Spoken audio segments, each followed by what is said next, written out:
So in my last sermon, I talked to you all about how Jesus rode into Jerusalem on two donkeys. Yeah, it's kind of a strange story. But in the Gospel of Mark, which I've been reading through this Lent, the strange stories kind of continue. So let's go ahead and read through it from Mark 11. It says that the next day, as Jesus was returning from Jerusalem after entering in on the donkeys, Jesus said he got hungry. From far away, he noticed a fig tree in leaf.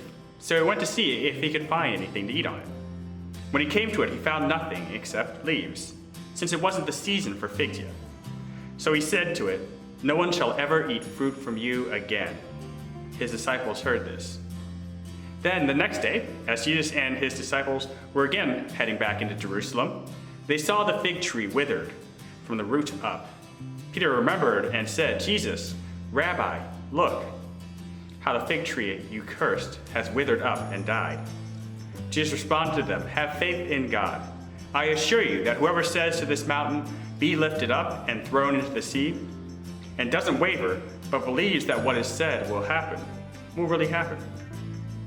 Therefore, I say to you, whatever you pray and ask for, believe that you will receive it, and it will also be so for you.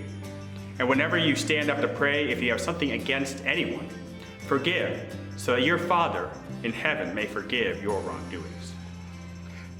So, I'll be honest, I've always been kind of confused by this passage. Why is Jesus looking for figs in non-fig season?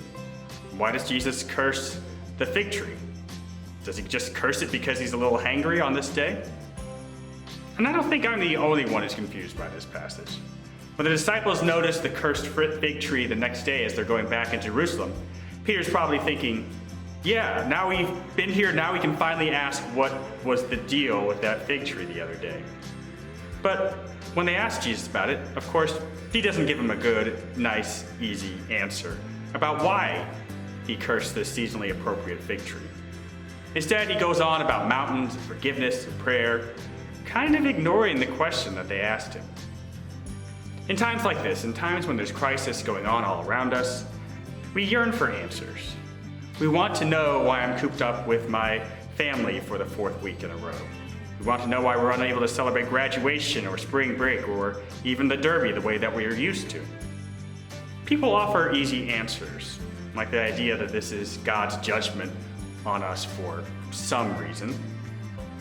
But I think Jesus, in his encounter with the fig tree, warns that maybe there isn't always an easy answer to the things going on around us. But we can always keep our faith. We can always pray for those around us. And we can always seek a closer relationship, even with those who have wronged us, by offering forgiveness. I know that's not exactly an easy answer. It doesn't say what was up with the fig tree, but maybe it's a helpful one we can use now. That while we're stuck doing things that we may not be used to, it's helpful not to find easy answers, and to know that God is with us and in the relationships that we can create. Amen.